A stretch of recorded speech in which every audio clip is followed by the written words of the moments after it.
You're earning more than you ever have. So why don't you feel safe?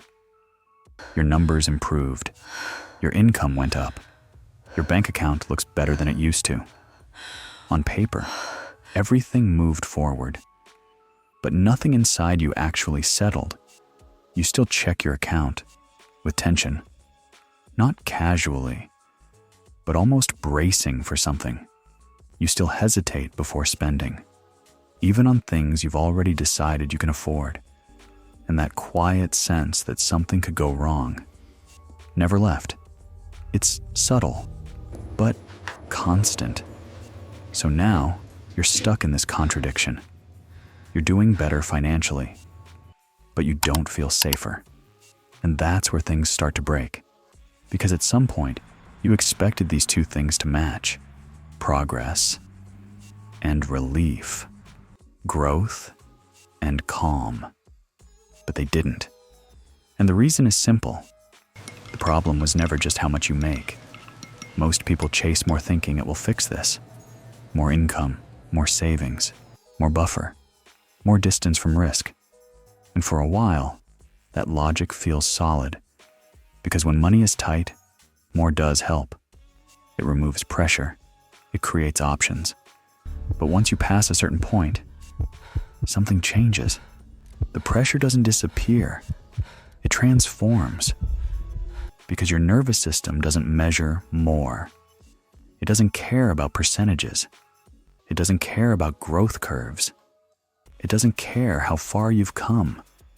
It measures something else entirely: predictability, control, stability. It measures how safe things feel, not how good they look. And if that doesn't change, no number will ever feel like enough, not permanently. That's why you can hit goals you once believed would fix everything and feel relief for a moment, then watch it disappear. Not slowly, quickly, almost like your system resets before you get to enjoy it. Think about it. There was a time when you had a number in your head, a very specific one. You attached meaning to it. When I get there, things will be different. I'll finally relax. I won't feel this pressure anymore. That number wasn't just financial. It was emotional. It represented safety. And then you reached it. Maybe not exactly, but close enough. And for a moment, it worked. You felt something shift, a brief sense of arrival, a small release, like something finally clicked, but it didn't last. A few days, maybe a week. Then it faded, quietly, without asking permission.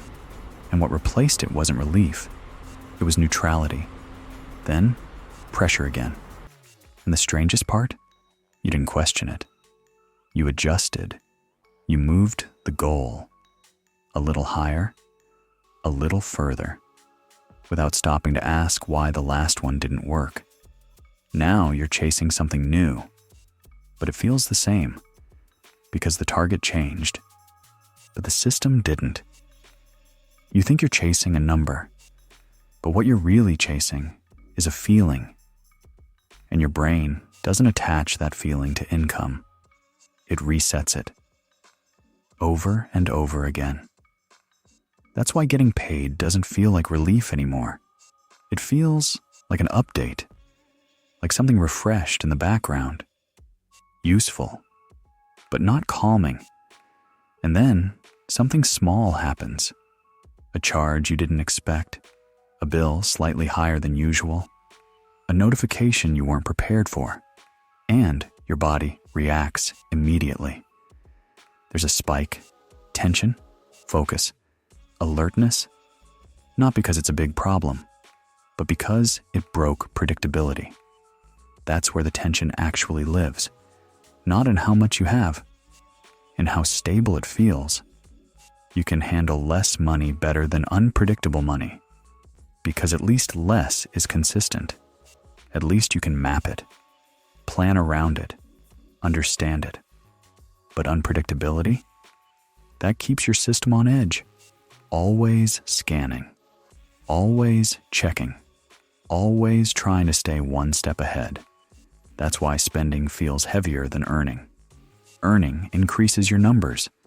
Spending introduces variables, unknowns, movement, and your system reacts to that because uncertainty feels like risk, even when it isn't. So you adapt, not consciously, but behaviorally. You start monitoring everything, not obsessively, but constantly. You check your account more often than you need to.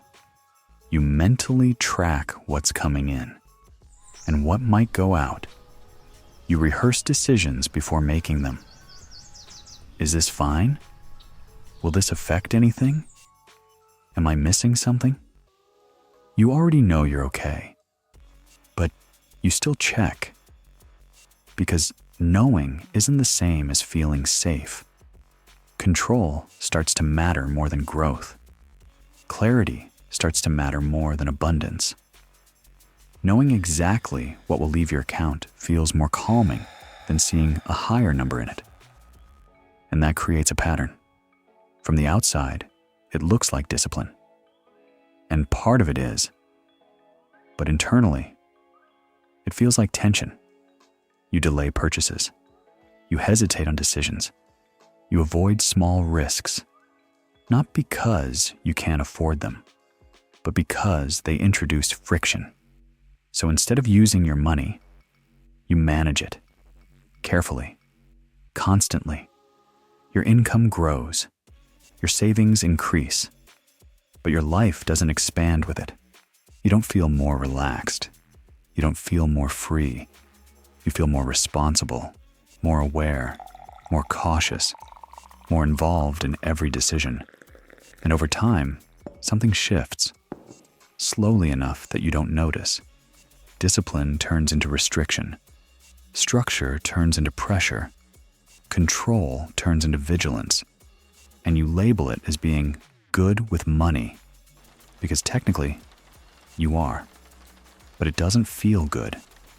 Then another layer appears, one that's harder to see. Earning more doesn't reduce your mental load. It increases it. Now there's more to think about, more to manage, more to protect, more to maintain. Before, the problem was simple. I don't have enough. Now it's more complex. I can't afford to mess this up. That thought doesn't shout. It sits quietly, in the background. It shows up when you make decisions, when you spend, when you think about the future. What if something changes? What if this doesn't last? What if I go backward? And that last one carries weight, because your brain adapts to what you have, quickly. What once felt like progress now feels normal, baseline. But going backward, that never feels normal. That feels like loss. And loss hits harder than gain. Every time. That's why one unexpected expense can feel more intense than weeks of financial progress. Because your brain isn't wired to celebrate stability. It's wired to detect threat. And money becomes the main place it looks. So whatever patterns you had before, they don't disappear. They expand. If you were cautious, you become hyper-aware. If you feared instability, you try to control everything. Money doesn't fix patterns. It amplifies them. It gives them more space, more room to operate, more situations to show up in. And that's the part people don't expect. They think money will change how they feel, but it doesn't. It reveals what was already there. Because safety isn't something you reach. It's something your system recognizes. And your system isn't evaluating your bank account the way you are. It's tracking patterns, consistency, predictability, control.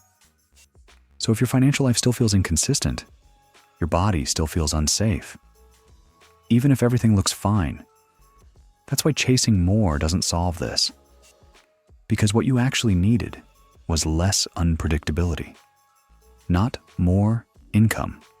more structure, more clarity, more consistency in how money behaves. Because calm doesn't come from accumulation. It comes from knowing what's going to happen, from not having to constantly check, not having to constantly think, not having to simulate every outcome. Financial peace starts to show up when your outflows feel as clear as your inflows. When money stops feeling like something you have to monitor and starts feeling like something that just works. That's when your system starts to relax, not when you hit a number, when you trust the pattern. Because trust with money isn't built through size. It's built through repetition, through consistent experiences that tell your system, this is stable. This is manageable. This isn't going to collapse. And that changes how you interact with money. You stop overthinking small decisions. You stop checking your account constantly. You stop feeling that spike every time money leaves. Not because you don't care, but because it doesn't feel threatening anymore. And interestingly, what starts to calm you down isn't earning more. It's deciding less, fewer decisions, less friction, less mental load, because every decision carries weight. Every should I? Every is this okay? Every what if? That builds pressure, quietly. So when you reduce that, everything feels lighter. You automate what you can. You simplify what you track. You remove unnecessary decisions, and the noise starts to fade. You don't need to check as often. You don't need to think as much. And then something shifts. You start experiencing money differently. You spend without immediate doubt. You let money leave without tension. You decide without running every scenario in your head. Not perfectly, but consistently. And that's when calm starts to appear. Not all at once, but steadily. Because now money doesn't feel fragile. It doesn't feel like something that could collapse at any moment. It feels stable. And stability is what your system was looking for the entire time. Not more. Safer. You didn't want more money. You wanted a quieter mind. And those are built in completely different ways.